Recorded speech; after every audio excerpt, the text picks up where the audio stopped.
Ele deu uma descansada, agora sim. Ele deu uma dormida. É.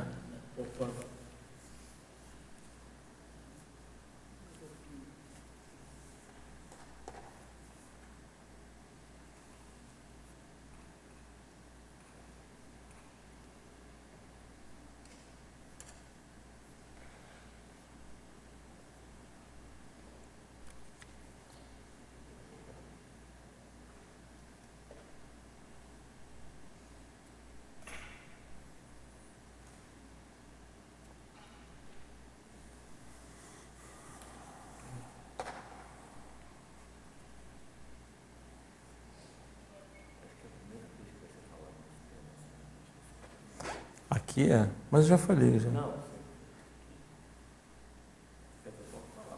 Falava direto, mas aqui é a primeira vez.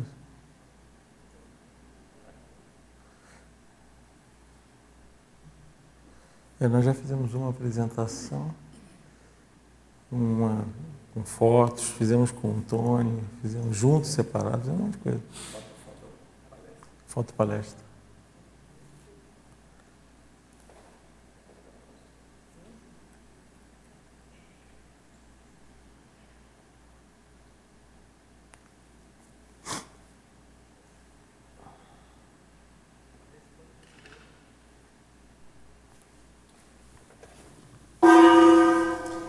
Bom dia, gente.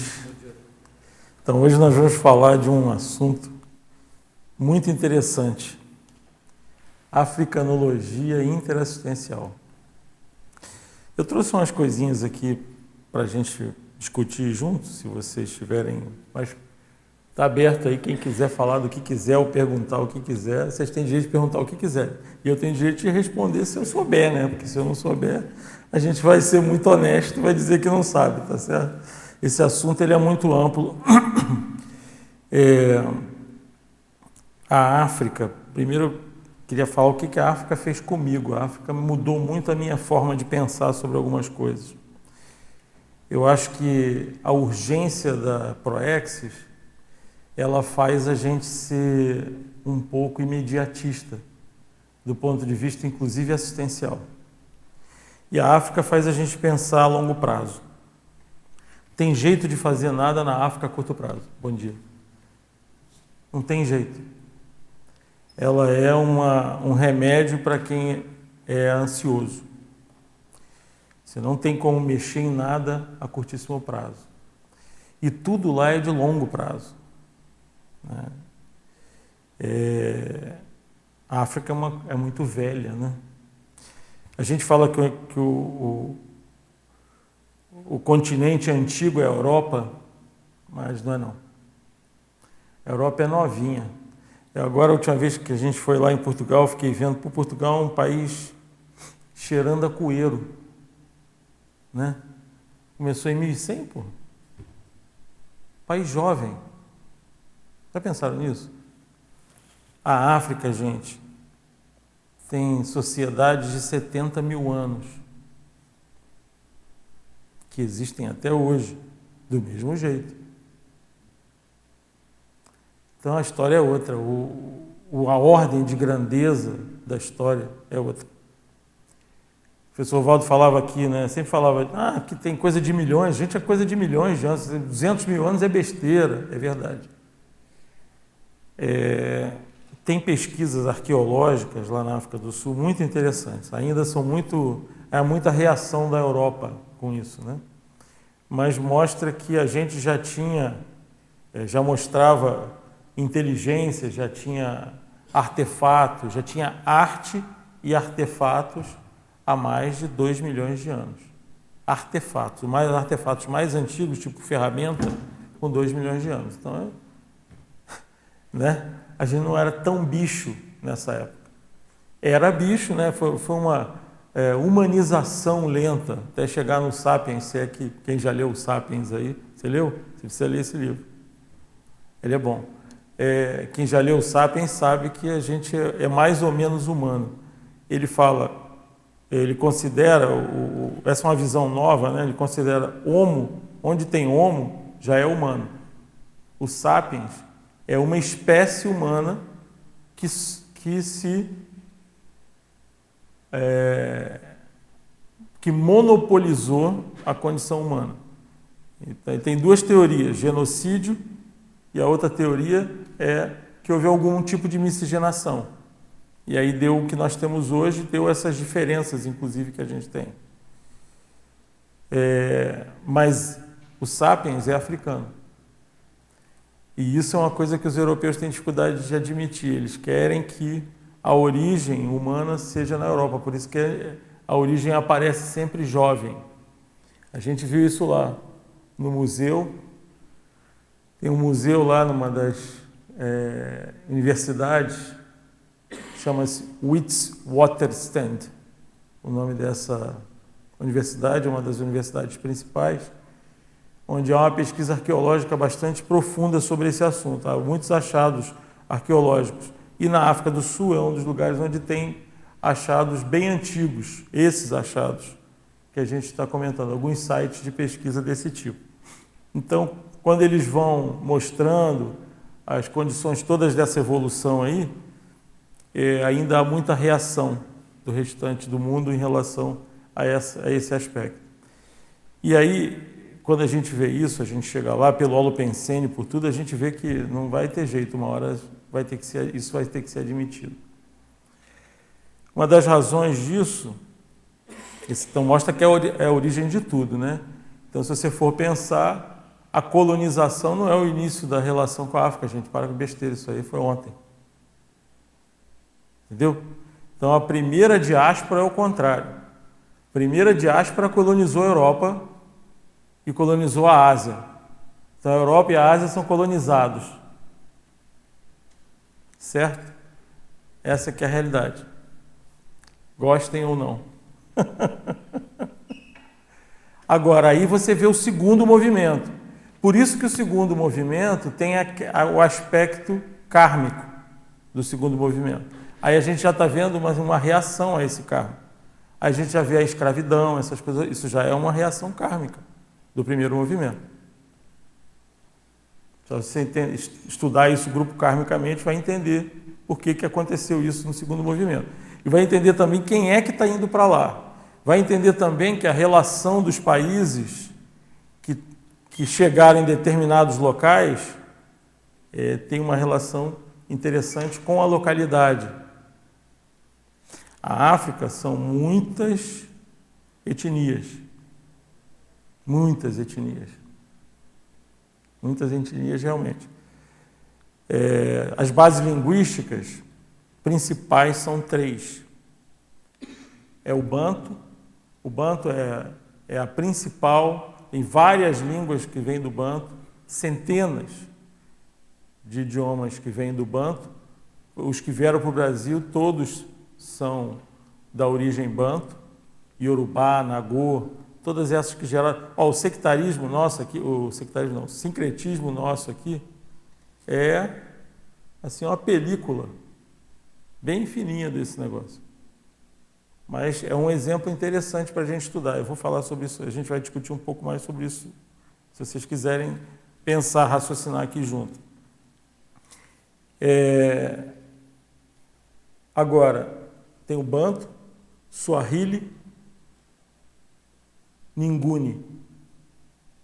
São os 3 principais. O Banto está mais na África oeste,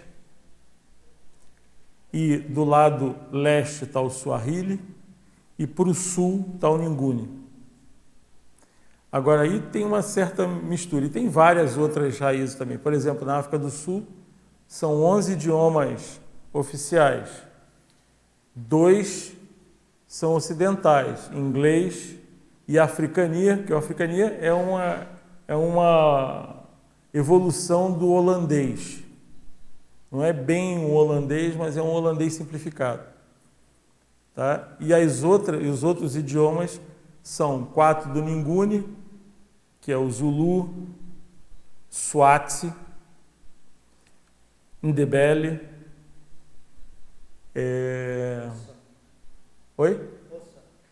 Ossa. Muito bem. E tem as do Suto, que é Tswana, Soto do Norte, Soto do Sul. E tem dois outros que não têm raízes conhecidas, tipo húngaro, assim. Então, é Tsonga e Venda. Venda é um pouco parecido com Soto do Sul e com Tsuana. Então, agora, essa diversidade, eles estão muito acostumados com essa diversidade. Então, você encontra qualquer um, assim, fala 5, 6 idiomas, domina isso com facilidade. De raízes totalmente diferentes. Quando a raiz é diferente, é muito diferente do idioma mesmo. É tipo português e japonês, tá? Sabe como é que é? Quando a raiz é diferente. Ninguni Suto, Ninguni Banto, muito embora algumas expressões elas sejam usadas às vezes e adquiridas de uma para outra. Por exemplo, uma expressão que todo mundo conhece aqui, Hakuna Matata. Não é? Vocês já ouviram falar nisso? É isso aí. O que significa? Vocês sabem? Não esquenta não, relaxa. Hakuna Matata, não esquenta não. É de origem Suto, essa expressão. Tá certo? Então, essas bases linguísticas mostram essa diversidade. E a diversidade das etnias. As etnias, elas são grandes famílias sobreviventes. Uma coisa interessante sobre a África é que é um ambiente difícil de sobreviver. Então existe um orgulho por essa capacidade de sobrevivência. Esse orgulho deles é porque eles conseguiram sobreviver perante todas essas adversidades. Então, se eu for pensar, é o único lugar onde tem muitos predadores do ser humano. Muitos. Né? Você viver em céu aberto lá é um negócio complicado. A gente fala da floresta amazônica, a floresta amazônica deve ter 2 ou 3 predadores da gente só. Lá tem uma dezena. Tá certo? É muito mais complexo. E muitos desertos, as áreas são complexas, assim, entendeu? Tem tanto deserto no norte, as áreas subsaarianas, tem o deserto do Kalahari, então são áreas difíceis. Essa cultura antiquíssima é do Kalahari, é o chamado San People, S-A-N, quem quiser pesquisar, San, tipo senhor em japonês, né? San People. É o povo San. Esse povo também, os bosquímanos, né, vocês já devem ter ouvido falar, os deuses devem estar loucos, já viram esse filme? Então, esse é um filme sobre os bosquímanos, né, que são daquela área ali. Oi? É uma comédia. Mas é um filme, ele mostra um pouco dessa relação com os animais, etc. Os bosquímanos têm uma relação muito interessante com os animais. Eles têm uma proximidade muito interessante com os animais. Então, essa é o jeito que a gente tem que olhar. Então, quando você vê isso, você pensa em tudo em longo prazo. É útero da Terra. Por isso que é o fim da Rio Bex. Lá é o último ponto. Começou lá, vai fechar a Rio Bex lá. E fecha lá porque muitos dos nossos problemas têm relação com a memória de lá. Depois eu fiz uma lista de trafores e trafais, se a gente quiser entrar, vocês vão ver que a maior parte dos problemas nossos da humanidade começaram lá. Entendeu? Então, minha hipótese sobre o problema do preconceito, né, essa relação que as pessoas fazem, às vezes paternalista, vitimista com a África, que a gente sente isso com o Brasil também, mas com a África é um pouco pior. Eu acho que é a memória. É o problema da memória, né? A gente tem dificuldade, às vezes, de se relacionar com o nosso passado. Então, quando a gente olha para aquela pessoa evoca o nosso passado e a gente pode ter uma reação com aquele passado. Então, pensem sobre como é que deve ser o nosso passado. Com certeza, a gente não era melhor do que nós somos hoje, é um passado mais antigo. Então, não é uma coisa boa de lembrar. A gente não, né, não tem muita maturidade para lembrar desse passado. Então, essa é a razão principal que eu acho que ainda na África se produz congel. É o único lugar do planeta que está na contramão ainda, produz congel. Pois o professor Valdo falou, ó, o foco vai se voltar para a África porque é o lugar onde se produz congel. Entende? Agora tem que começar a trabalhar para isso diminuir a produção. Mas essa produção é por causa das nossas memórias. A gente vai ter, é um trabalho que não resolve de fora para dentro. Aí não é da comida, não é, entendeu? Não vai adiantar isso, é um trabalho de dentro para fora. Fala, pode falar, claro. Eu lembro do Paulo falar, quando ele falava a reorganização da África, ele falava assim, lembre-se, a África inclui o Oriente Médio. Igual que ele falava assim, quando a reorganização da China inclui as Coreias, Japão, Vietnã, né? Repete aí.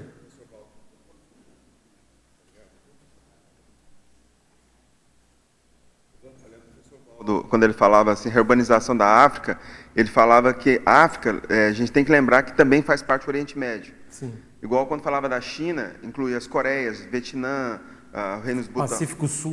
O leste da Rússia, né?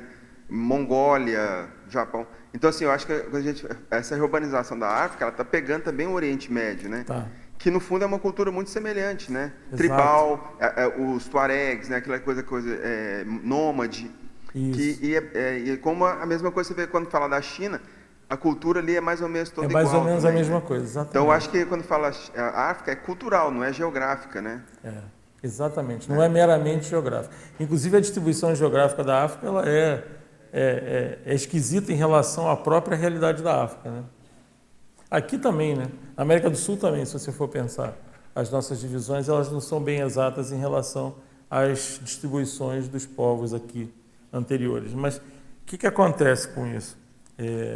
Essa Reubex que eu vejo, né, é uma coisa que vai de dentro para fora. Nós temos que começar a descobrir a África dentro da gente, antes de começar a atuar na África fora da gente. É isso, por isso que eu falei que é um trabalho de longo prazo. E foi isso que eu comecei a ver na África. Comecei a ter que ver a África dentro de mim, né? Como é que eu me relaciono com isso? Como é que é o meu passado desse processo? E aí fui buscando as minhas coisas, né, que tinham relação com esse processo. Cada um de nós tem isso.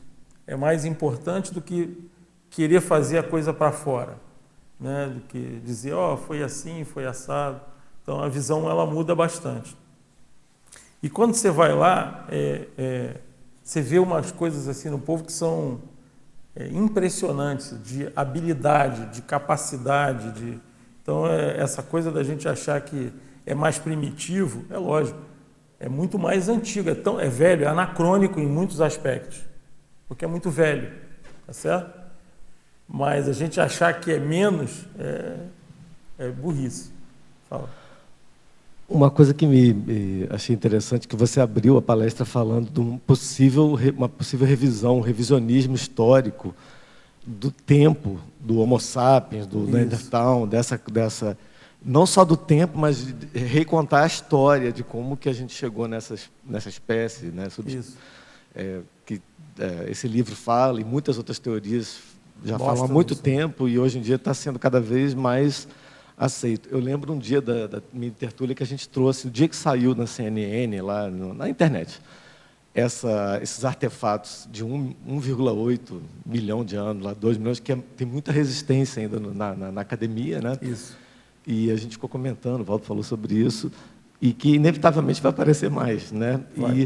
E depois você está vendo agora na revisão da história, nossa, começa no externo, né? Assim, pelo menos para a sociedade, né? Na academia.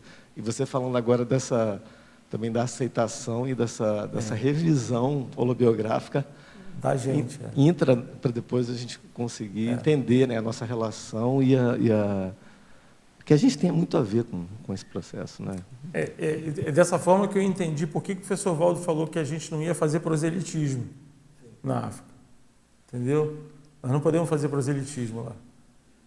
Porque se a gente não entender a gente lá dentro, esse exemplarismo não vai funcionar.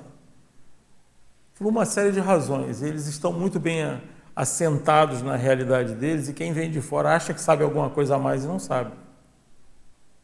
Entendeu? Então, eles estão muito acostumados a não absorver aquilo. Entendeu? Existe isso. Porque a pessoa chega, é um pouquinho... Tem que se infiltrar, tem que virar parte. Por isso que renascimento lá é uma coisa interessante. Eu lembro que o Tony falava assim, a África não precisa de conscienciologia, ela precisa de conscienciólogos. É isso mesmo? É isso. Então, assim, aquela ideia de que ir para a África, vamos dar cursos, ensinar a conscienciologia, não é por aí, não é totalmente o contrário. E é legal a gente entender isso aí, compreender melhor esse conceito aí. É bem interessante, é bem isso mesmo. Quer falar, Paulinho? Sim, queria perguntar, voltar na pergunta que vocês estavam falando antes do Alex. Quando você falou que é preciso procurar a África dentro de você, eu lembro do professor Valdo dizer que para a gente vir para Coquinópolis, a gente já tinha que ter um nível de autodesassédio, né? Como é que você vê isso daqui para a África, se o nível de desassédio, de autodesassédio tem que ser maior, para que a gente consiga ver a África dentro da gente, né? Você que trabalha contra a Farc, você estuda bastante isso, que nível que a gente tem que estar? Você acha que tem que ser um nível de desperto para estar trabalhando lá?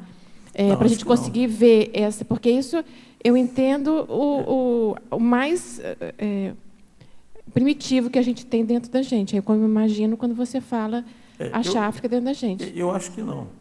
Né? A gente não é bem um nível evolutivo. Eu acho que a gente precisa se pacificar com a nossa história. Isso não necessariamente significa desperticidade. São coisas diferentes.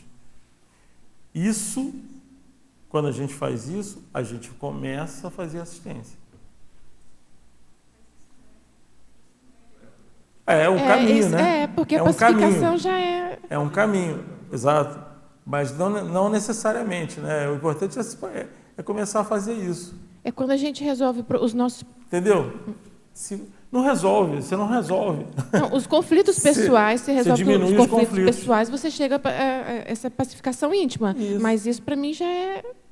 Eu não estou vendo diferença. Tudo bem, assim. Se você quiser ver assim, mas assim, o ponto é esse. Aí não dá para... Como dizia o professor Valdo, a gente não pode pôr a mão no fogo por nada e dizer que vai ser isso, né? Talvez isso é como algumas culturas. Então, a África é uma encapsulação de algumas culturas viventes nossas lá. Então, a autopacificação relacionada àquela coisa, aquelas vidas lá, naquele continente. Você tem várias outras vezes, outros continentes, outras coisas que talvez você não vai ter o mesmo nível de autopacificação. Perfeito. Então, por isso você não necessariamente são desperto, mas você está bem reconciliado dentro daquele contexto. Não todos. É difícil da gente afirmar que isso seria também a desperticidade, mas assim, é importante que a pessoa tenha esse nível, que aí ela vai contribuir, entende? Normalmente, como eu estava falando, essa segunda retorno, nem todo mundo estava aqui no início, que eu comentei que dentro da visão que eu tenho hoje, eu acho que, e se você for ler, por exemplo, um livro tipo Sapiens, você vai ver que o Sapiens colonizou o resto. Ele é africano e ele colonizou o resto, quase que invadiu o resto. Invadiu a Europa, invadiu a Ásia, tomou conta. Mas isso que o Jeff está dizendo tem a ver com fórmula holopensênica? Tem a ver com o nosso fórmula holopensênica naquele local, é isso? Tem a ver com a nossa fórmula holopensênica, a nossa historicidade pessoal. A autoserexologia, né? Isso Djalma, é um negócio. Fala. Voltando ao assunto da desperticidade, eu não acho que tem que ser desperto para ir para lá. Assim. Eu acho que lá é uma escola para você virar desperto. Bom, porque lá é tudo muito. Eu só tenho uma experiência com a África, foi quando eu fui para a China, eu passei por lá. É assim, é acachapante ali. Você, qualquer coisinha de pensenidade que você faz, aquilo vira um monstro de assédio, entendeu? É verdade. E aí você tem que se sustentar, senão você sucumbe lá. Então, ali eu acho que é uma boa escola para a dispersidade, né? Essa coisa de procurar a pacificação íntima, eu acho que é para elevar o nível de maturidade da consciência. Tem muita energia, né? É tudo muito ali. É eu tudo acho muito. Que Então, realmente, qualquer coisinha vai vira um muito para um lado e vai monstro. muito para o outro instantaneamente. É complexo nesse sentido. Então, ali eu acho que...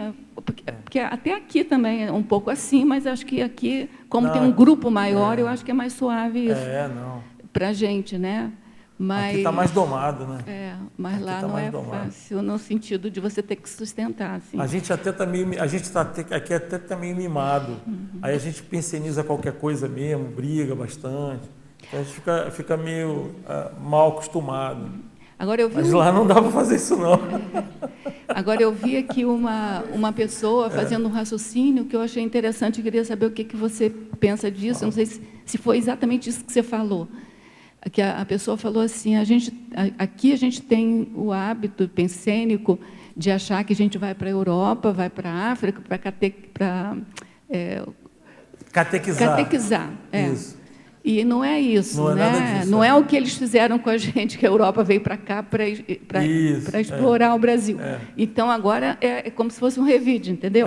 E que não é isso. Exato. Tem que ter uma outra postura. Exato. Foi mais ou menos isso que você falou? Não, foi isso. Quando eu comecei falando, né, a primeira coisa que o pessoal fala é assim, não, a Europa fez. Não, para começar, a África, nós, né? Nós fizemos com a Europa. Entendeu? Essa que é a realidade. E depois já é um segundo momento quando houve o retorno. Isso já é o retorno. Por isso, aí as pessoas não entendem. Por isso é que o retorno foi assim, kármico, sabe? Vitimizador em alguns aspectos, mas também uma oportunidade grande. Se a gente for estudar como é que foi o sincretismo e tudo, é um laboratório interessante. É um laboratório pequenininho em relação à África, porque a África é muito grande, é muita coisa.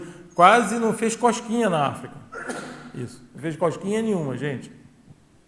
No Holopensene, não fez nada. O que você falou que não fez cosquinha? Estou falando da colonização, com toda a colonização, divisão. Eles resistem, né? Não.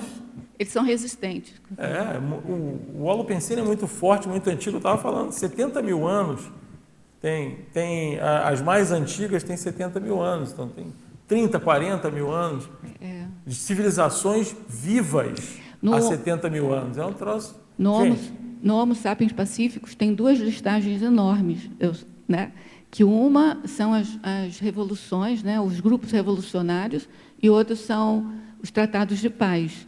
E, assim, acho que 80% se deu lá na África, e você via como é que não... Até os próprios tratados de paz eram, assim... para mim, né, meio repugnante, porque eles já faziam um tratado de paz, já provocando uma futura rebelião e uma futura necessidade de guerra e aí eram os civilizados que iam para lá para tentar ajudar e os africanos resistem a tudo isso, né? Então. Mas eu acho que eu estava falando aqui, eu acho que o principal problema disso é um conflito nosso com as nossas memórias. Esse conflito ele aparece fora. Até a gente pacificar a nossa relação com essa memória, esse conflito vai continuar. Essa é uma realidade. Por isso que se cria muito ainda com gel. Fala. Uma das coisas que eu acho, assim, em termos de parapsíquica, que eu vi, o mínimo que eu já tive sobre isso, sobre a África, é a questão das formas pensamentos. As formas pensamento, elas se cristalizam. Por exemplo, você vai lá na Torre de Londres. Aquilo ali tem uma forma de pensamento extremamente cristalizada. Sim. Aquilo ali tem 1000 anos, o quê? No máximo, né? Não é nada. Você imagina uma forma de pensamento da África... De 1 milhão de anos. Que seja de 100 mil anos. Aquilo ali, para você arranhar, igual arranhar aquela parede ali, não vai. É muito difícil. Né? Não vai. Então, assim, a gente sempre tem que lembrar que os pensamentos repetitivos no mesmo lugar, eles vão se cristalizando. Talvez essa seja a questão mais difícil da África, né? A questão do belicídio, do sacrifício de sangue, aquelas coisas que estão ali há 1 milhão de anos e que são, como diz, continuam gerando com os réus, né? Você falou uma coisa interessante. Você falou agora o belicismo e o sacrifício de sangue. São mais ou menos a mesma coisa. Que é a mesma coisa, né? A guerra é um sacrifício de sangue. Em massa. A guerra É um ritual de sacrifício. Isso. E hoje ainda está no Brasil herdou isso através do candomblé. Eu dei uma aula sobre isso semana passada. E eu só consegui dar essa aula porque eu lembro dos meus passados nisso. Eu consegui dar essa aula porque foi muito difícil de chegar lá, justamente pela cristalização do negócio, né? Como é difícil você chegar lá. E você só chega, você lembrando que você participou daquilo também no passado, né? No meu caso foi na Tunísia, né? Foi lá nos Fenícios. Quando eles deixaram lembrar daquilo, eu tive autoridade para dar aquela aula. Então, eu acho assim, isso que você falou, eu acho que é a principal coisa. Você buscar dentro de você a raiz do belicismo, dessas questões muito cristalizadas da África. Isso. É isso aí que vai te dar, inclusive, não vai te dar culpa, é o contrário, vai te dar autoridade para você ou tentar modificar aquilo, né? Isso. Agora, eu acho que é bem isso que você está falando. Perfeito. Se você não buscar primeiro lá dentro de você, eu participei daquilo, eu tenho meu pé ali, né? Exato. Eu tenho responsabilidade nisso, você não chega lá, você não consegue chegar, mas é impressionante. É difícil mexer com isso, eu vi isso semana passada. Exatamente isso. Aqui. Parabéns pelo tema. Ontem à noite estava na TV Cognop, estava passando um verbete do Valdo, né? Que era Seriex alheia. Sincronicamente ele fala sobre a África. E daí eu achei interessante, né? E ele comenta sobre a Bahia, né? Que a Bahia é a África hoje. Sim. Né? E eu queria que tu falasse um pouquinho a respeito disso, porque ele fala assim sobre a questão das consurréus, né? E do processo que está ali, né? Aí eu fiquei pensando assim, a gente que está hoje um pouco mais lúcido, né? Eu conheço Bahia, tudo, já fui lá. Como que seria o processo, de repente a gente pudesse assim acordar alguma coisa, que pudesse fazer, já que a gente não está lá na África hoje? Eu fui produzido na Bahia. Minha mãe e meu pai me produziram na Bahia. Eu nasci no Rio, mas me produziram na Pituba, lá em Salvador. Então, realmente, o momento em que eu cheguei na Bahia. Entendeu? Que eles me conectaram. Então, a Bahia realmente tem isso. É um negócio do sincretismo. É um laboratório. É uma das coisas que a gente trouxe. Agora, começou com coisa de escravidão, que tem dois lados. Entende? Tem uma pesquisa de um professor na Bahia, você falou agora, ele começou a procurar as origens dele na África. Aí ele descobriu que onde é que era, foi lá ver os bisavós dele, as coisas todas dele. Quando chegou lá, ele ficou impressionado do que ele estava, em que ponto que ele estava e em que ponto que estava a comunidade que ele pertenceria. Ele tinha doutorado, aquela coisa toda. Ele falou, gente, estou pensando diferente sobre isso. Nós tivemos uma oportunidade de ser retirado daquele ambiente. Entendeu? Esse povo que era escravizado, é escravizado até hoje. Na África, o povo dele, que era escravizado, é escravizado até hoje lá. Entendeu? Então, a gente precisa pensar com carinho isso, tem que pensar grande. Não vamos pensar no culpado. Agora, não adianta a gente começar a pensar quem é o culpado para você querer responsabilizar, botar na cadeia. Não é isso, gente. Entendeu? Não é revanchismo. Recomposição grupal. Como é que eu vou fazer isso? Como é que eu vou entender isso? Então, o cara que voltou lá para escravizar, ele é responsável. Ele é corresponsável. O que ele era, na verdade? O cara que fez isso, que trouxe o povo para a Bahia. Africano, que nem a gente era. Ele voltou para lá. Por que atraiu ele? O que atraiu ele naquela condição? Por que ele foi parar naquele meio? O que ele fez? Ele estava fazendo mal, mas ao mesmo tempo estava dando uma oportunidade. Muitas vezes o nosso processo kármico é isso. A gente faz o que pode de acordo com a nossa maturidade. E outra questão... A vida é dura. Outra questão que eu queria perguntar, assim, na minha mini experiência que eu estive na África, né? E fiquei lá 27 dias e andei por vários locais, assim. Uhum. E quando a pessoa é bem recebida, no caso. Isso é bom, né? Isso quando a pessoa vai em outro país e que não é, né? Digamos, fazer a fórmula contraponto aí, Aí você tem que ver você, né? tem que ver duas coisas. Primeiro, como é que o ambiente reage a você e como é que você reage àquele processo. Entende? Porque aí tem uma reação das consins, tem uma reação das consciências, quando você vai no ambiente. Entendeu? Aí você tem que estudar tudo isso. Você vai dizer, pô, mas se eu tiver muito contrafluxo, muita coisa negativa, significa que é ruim? Não necessariamente. Às vezes você incomoda. Entende? Na África a gente incomoda. Eles são muito... durante muito tempo eles sofrem muito ataque porque eles não querem que você se estabeleça muito. Entende? É uma reação imunológica. Reação imunológica. Um corpo que está lá muito... Você diz assim, eles quem? As consciências. Sim. As consciências. Aproveitando que você virou para cá, duas coisas. Uma que eu queria comentar a respeito aí deles Bahia, mas o Nordeste em si. O Nordeste basicamente foi colonizado ali, uma grande parte, pelos escravos, né? O pessoal vindo da África. Lá em Natal mesmo tem tem vários, não tem só um não. E tem um bem característico, que a gente chama...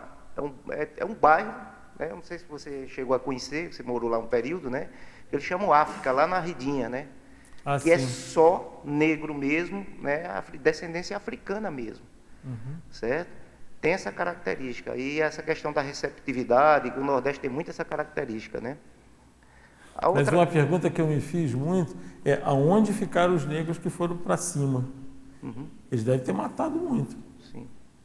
Porque não sobrou muito. Os da Bahia não mataram muito não, mas os de cima mataram, sim, que nem fizeram com a Argentina. Sim. Tem que olhar isso. Isso Maranhão, sério. Gente, Maranhão assim... Cadê eles? Não, de Maceió para cima. Tinha muito negro para cima também. Principalmente de Pernambuco. Maranhão, eu não sei se alguém mais aqui conhece, eu passei mais ou menos uma semana lá. É incrível. A questão do Lopecene, né? A parte lá do cais, né? Porque ali teve muito presente também essa questão da escravidão, né? E você percebe isso claramente, né? Até o guia turístico lá, o cara apresentando que ali é onde chegavam os negros, né? E eles têm toda uma parte artesanal lá, né? Lojinhas, né? Onde funcionou aquela recepção. Ainda mantém até assim, a arquitetura bem característica da época, né? E você sente o impacto disso. Mas, por falar em impacto, era isso que eu ia... O que foi mais impactante para você na África, né? Assim, de uma forma geral, que você estava falando, né? Que, tanto Rosa falou que tudo dimensiona para mais, quando é para mais, ou para um lado ou para o outro. Mas o que foi mais impactante para você? Comecei a falar isso no início. O mais impactante para mim foi... tudo tem dimensão de tempo grande. Me fez repensar tudo em termos de tempo. A gente, quando vem para essa vida, vem com uma urgência proéxica grande, a gente é meio imediatista. Quando chega na África, não tem nada imediato. Nada é imediato, não adianta. Então, mudou meu jeito de pensar. Na África, você não tem jeito de pensar se não for com revezamento. Vários revezamentos. Coisa para 2000 anos. Então, aí você começa a entender. Não adianta, você não consegue fazer as coisas na mão, pegar na mão e fazer. Assim, não tem jeito. Aqui no Brasil dá para pensar assim, porque o Brasil foi um ambiente que foi encapsulado durante muito tempo. Então ele está pronto para a gente mexer. Então por isso que a gente fica sempre com essa impressão. Amanhã nós vamos ficar grande, nós vamos ser bons, não sei o que, dá essa impressão na gente, porque é fácil de mexer. Porque no fundo, na nossa memória, lá atrás, a gente sabe que as coisas são realmente de longo prazo. No fundo é isso. Agora, não sei se você entendeu a lógica. Eu entendi o que você quis falar. Eu penso que isso é mais pelo lado cultural, né? Assim, da formação, da educação. Hoje as pessoas têm essa... Não é só cultural.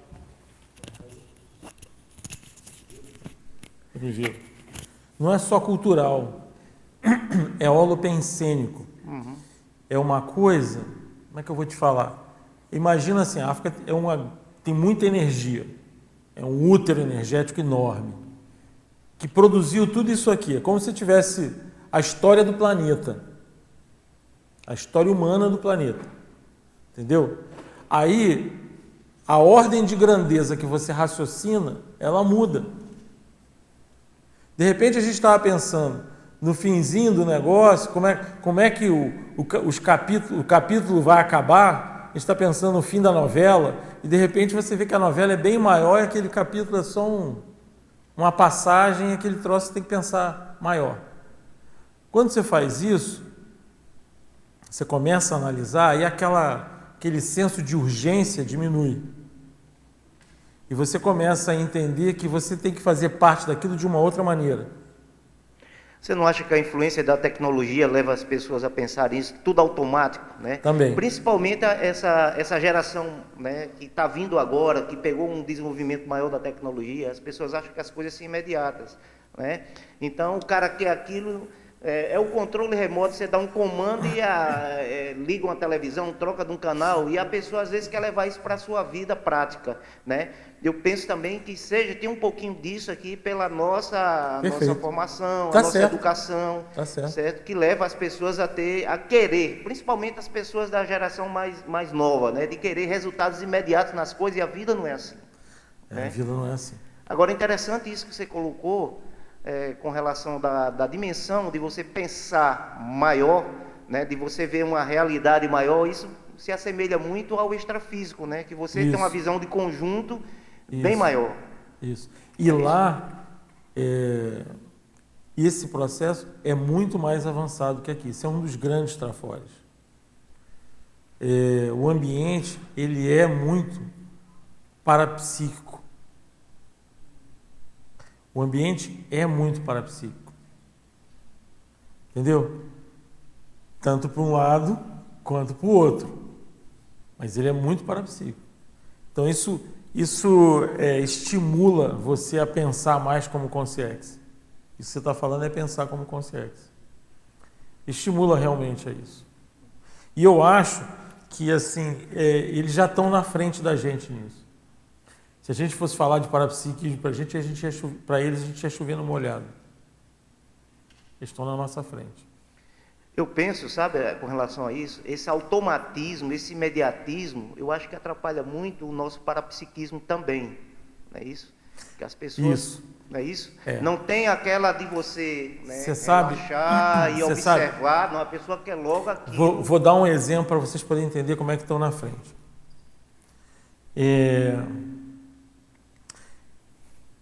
Quando a gente vai estudar uma língua, por exemplo, a gente tem que sair da nossa língua e estudar uma outra língua. Então a gente tem uma referência na nossa língua. Tá certo? Porque as pessoas falam, não traduz, sai dessa referência. E é difícil. Eu acho que os africanos não são assim. Eles não saem da referência da língua deles. Eles têm uma referência fora. Sabe quando a gente sai do corpo, que a gente não sabe por que a gente está falando aquela língua, mas a gente está falando aquela língua? Que é como se a gente tivesse uma outra base linguística e a gente conseguisse soltar o que a gente está pensando em qualquer base linguística. Entendeu? É como se a gente estivesse assim, você solta em qualquer base. A sensação que dá é que os africanos são meio assim. Aí eu uso o paracérebro. Quando vocês começam a ensinar português para eles, você fala assim, não, me fala alguma coisinha de português. Fala isso, fala... Quando o cara fala, ele repete o que você fala, repete sem sotaque. Entendeu? Ele repete sem sotaque, para começar. E ele já vai pegando a abstração por trás da sua língua. Então, esse é um negócio complexo. Tem relação com a empatia e tem relação com a referência linguística dele não está posada em nenhuma língua. A própria cultura já começou assim. Não sei se vocês estão entendendo o que eu estou falando. É como se tivesse uma referência numa coisa mais genérica. E aí ele traduz em qualquer uma facilmente. Entendeu ou não? Isso é um negócio interessante para pensar. E é a mesma coisa que a gente pensa. Oi? Depois chama esse povo de primitivo.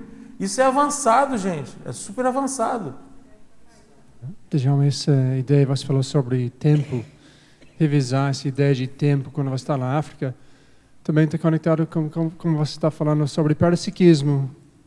Sabe, a conexão entre essas duas coisas é bem... Tem tudo a ver, né? Tem muito a ver, porque realmente eles vivem em parte num mundo diferente. Eu encontrei alguém lá que falou, ele tive uma empresa, tem uma empresa, e ele pediu ao empregado, vai lá e compra frango para as outras pessoas. Ela vai para o supermercado, mas compra qualquer coisa, mas menos frango. Sabe, como você... Eu estou num mundo completamente diferente aqui, sabe? Como a gente acha que coisas são assim, é completamente uma forma de pensar e agir, em parte completamente diferente. As regras, as normas, as coisas, não sei se eles têm regras ou normas, porque está tão solto tudo aquela coisa. Não, eles têm regras e normas, só que... É difícil de entender, não se tão diferente que nossa. A gente está acostumado. Exato.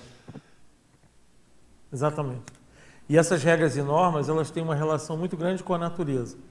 E isso tem relação com o respeito do ciclo circadiano, que a gente já perdeu isso.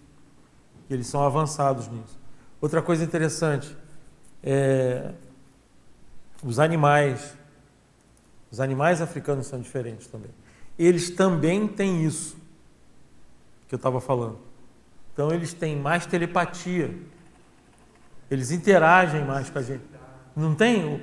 O animal tem mais sensibilidade. Gente, inseto, eu não estou falando... Se eu for falar de animal, não estou falando de cachorro, de gato, não. Estou falando de marimbondo, mosca, mosquito. É diferente. Ele entende você. Ele te entende. Ele tem uma USB parapsíquica diferente dos outros. Ele tem saída USB, tem uma série de coisas que você pluga ali, é diferente. Já. Só isso que você falou da linguagem, uma coisa interessante. Se você pega o pessoal da informática, aquele cara que aprendeu o DOS, o DOS no começo, ele tem mais facilidade, você pode até justificar, para entender outras linguagens do que aquele que já pegou, por exemplo, uma linguagem mais avançada e passar para outra. Isso. Porque ele sabe a raiz da linguagem. Isso. Entendeu? Ele entende a raiz da linguagem. Isso. E isso a gente vê na informática, né? Talvez o Alexandre possa até me explicar melhor. Se você pega a raiz, é mais fácil você ver ver o nascimento daquilo. Aquilo ali veio dali. Era estudar latim antigamente. Isso, igual o latim. Quem estuda latim, sânscrito, grego, essa pessoa ela consegue ter muito mais amplidão linguística do que uma pessoa que sabe muita língua, mas começou lá de cima. Agora, eu ainda digo a você que antes dessa raiz tem uma outra. Essa raiz parapsíquica. Eu conscienciei isso ainda. Que é como se fosse quase conscienciei. Entendeu? Isso é sério. Essa é a sensação. Eu fico olhando para o cara, não é possível isso, cara. Esse cara fazer. Eu tenho facilidade de poliglotismo e eu acho que é por causa disso. E até que ponto essa língua que você fala não é extraterrestre por causa da transmigração de nós vindo para cá? Pode ser. Essa é uma hipótese que eu já tenho. Uma hipótese interessante também. E lá é o lugar, né? É o lugar. Porque essa língua que você falou, talvez seja a língua mãe mesmo, ela não é daqui. Talvez ela esteja no nosso inconsciente quando nós viemos para cá. Para cá. Pode ser. Eu queria só complementar, fazer Suzana está ali. Posso? Pode. Sim, só uma coisa. Como que você vê que a urbanização, você esteve lá, está atuando na África? Qual que você vê que são os caminhos que ela está atuando na África? Eu acho, tem uma série de coisas para pensar, mas eu acho que ela primeiro está pegando os elementos africanos mais sérios, principais, nas outras localidades. Vou explicar de novo. Em termos de trafores e trafares, eles estão trabalhando com os pontos principais aonde os mega assediadores africanos estão atuando no resto do mundo. Vamos traduzir assim. Por exemplo, aqui no Brasil. Hoje o nosso problema é africano. O problema do nosso governo é africano. Problema na Europa também, problema nos Estados Unidos também. Mas não é por causa da escravidão, não. Esquece a escravidão. A escravidão não é uma coisa nova. Pensa nisso. É a mentalidade. É quem comanda. Senhores da guerra. Como é que você entende os senhores da guerra, do ritualismo do sacrifício em massa? Pensa nisso. Aí você começa a entender isso. Entendeu isso? Não? Calma aí.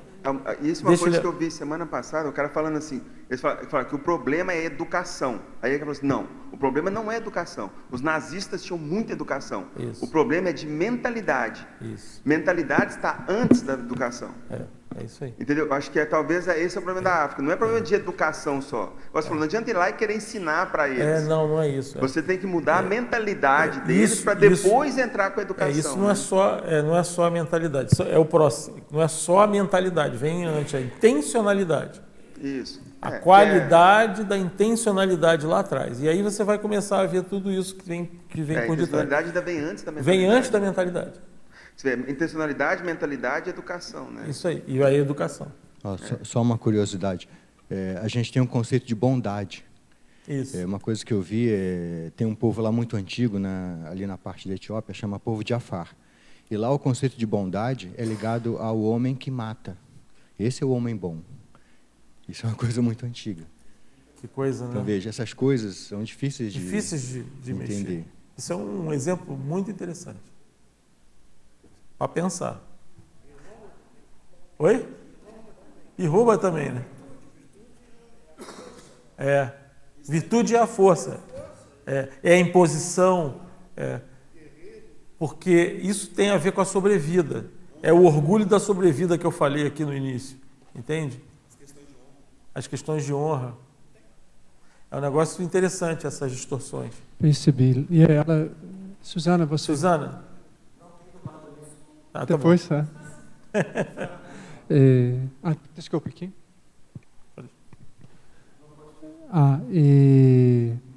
Associado disso, eu percebi lá que parece que tem... Sabe, lá na Europa, muita gente vai para a Europa no fim do ano, né? A gente vai ver...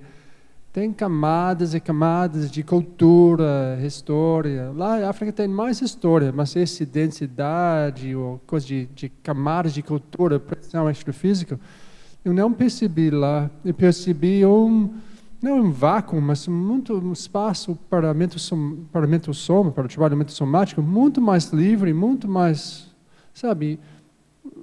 Por exemplo, uma tarefa que eu estava fazendo lá, eu faço a mesma tarefa aqui. Mas minha produtividade lá foi 3 vezes maior do que eu consegui fazer aqui. E com todas as outras condições mais ou menos iguais.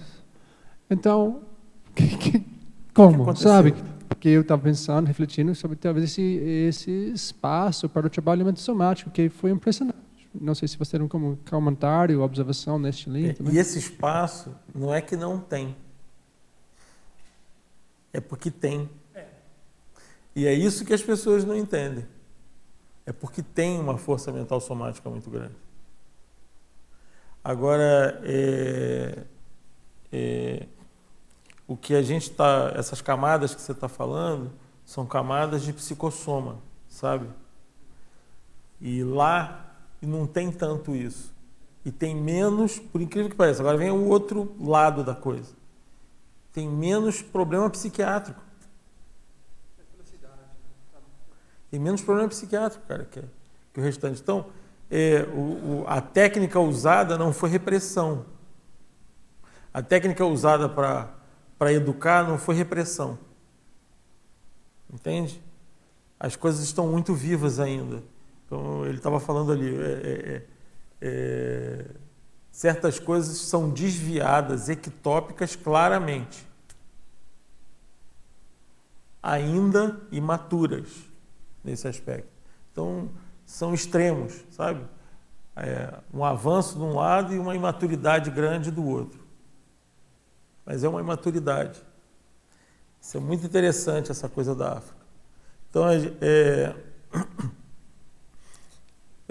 um dos efeitos que eu vejo dessa diáspora inicial, que a gente sai e tenta trabalhar esse processo, a gente usou vários mecanismos para mexer com isso.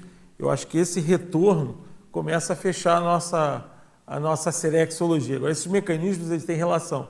Algumas vezes eles não foram tão positivos e efetivos, a repressão, a religiosidade que a gente usou muitas vezes para isso, em vez de aumentar a nossa pacificação com a nossa realidade, ele piorou esse processo.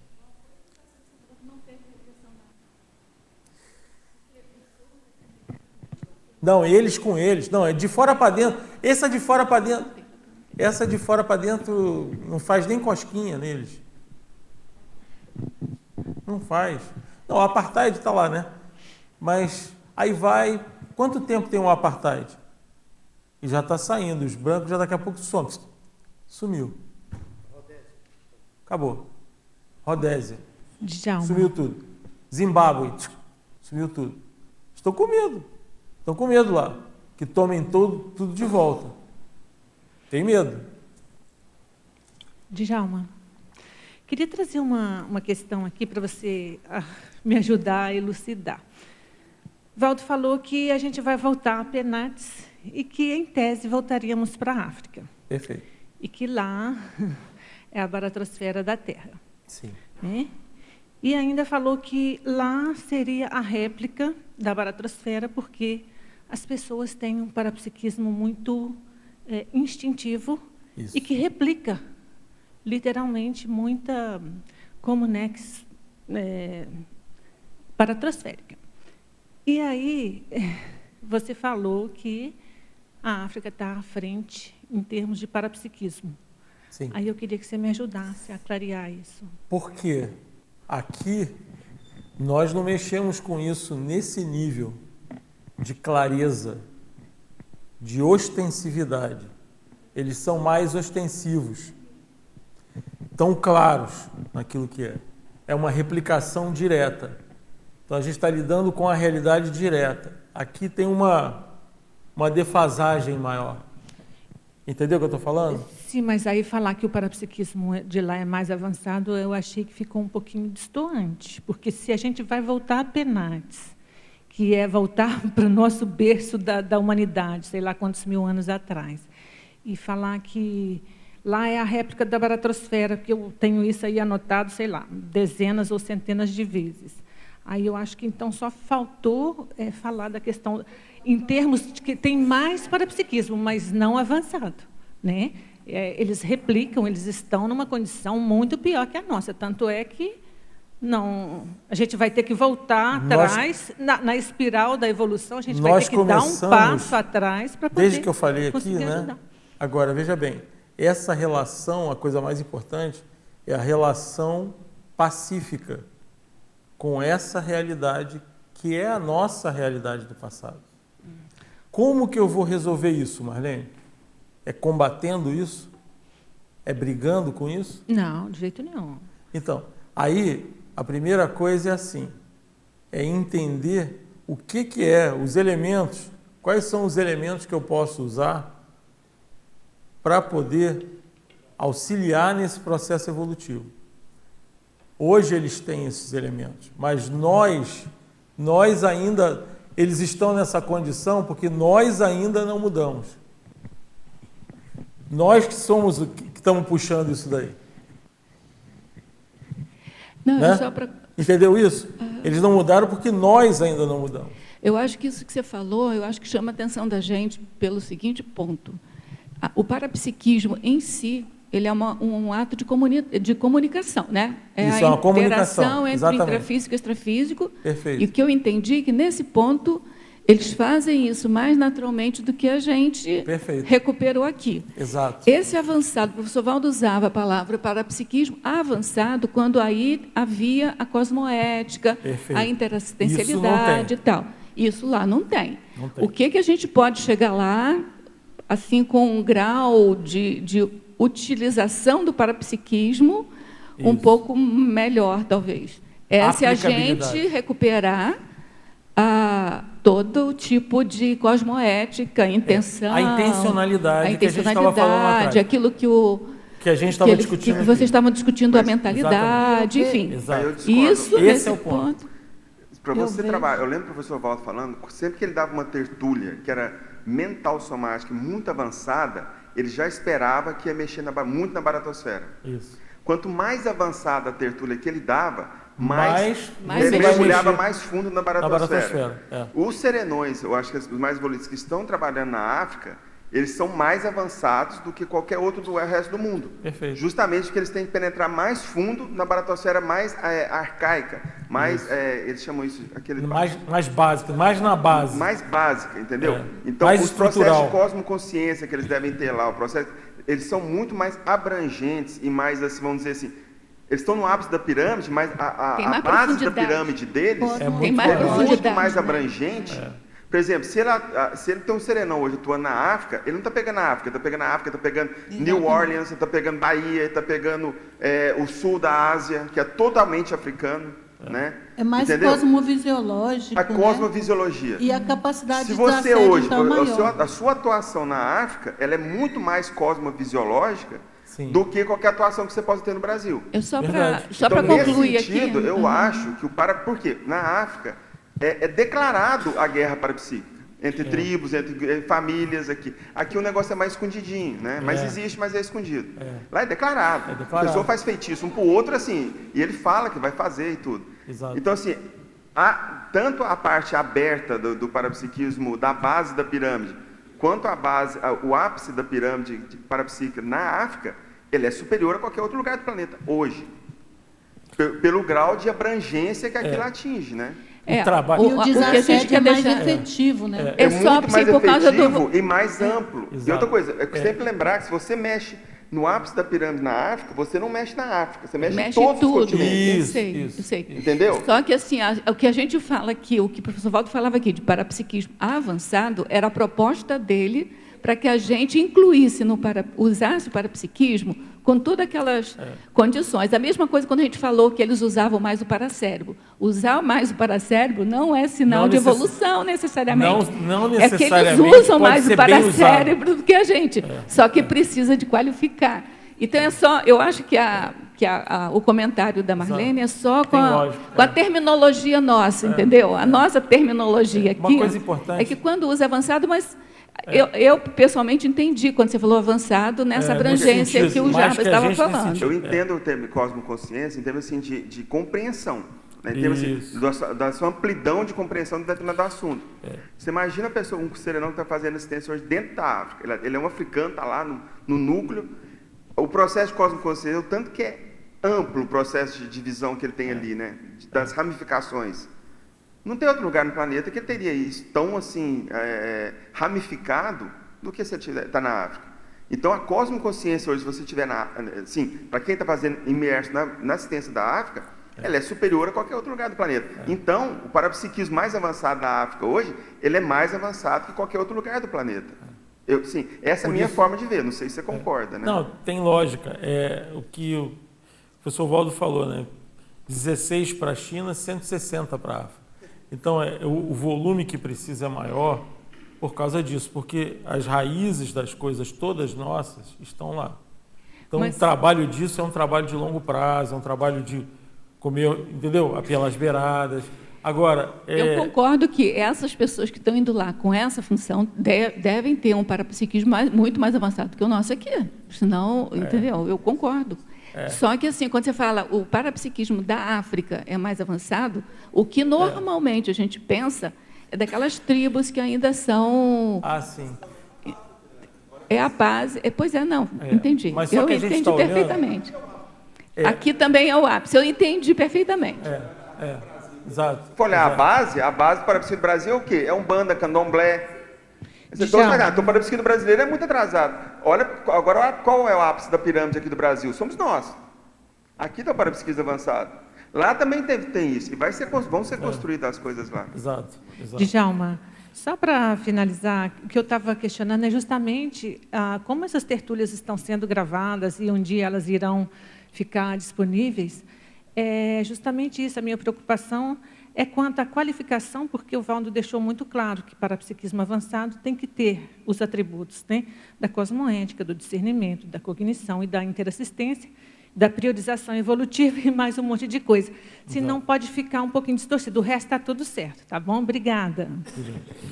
Então é isso. Agora, veja bem, como é que eu vejo essa situação, né? A gente precisa também ir quebrando a nossa relação com isso.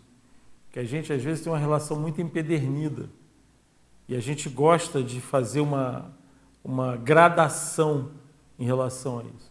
Mas não é esse o ponto principal. O ponto principal é horizontalizar, porque nós somos parte disso. Entendeu? Quando eu falo eles hoje, porque eles têm um soma africano. Mas, na origem, nas coisas, eu sou africano também. Entendeu? Eu também sou corresponsável por aquilo lá. Eu também sou oriundo em algum momento da baratrosfera, entendeu?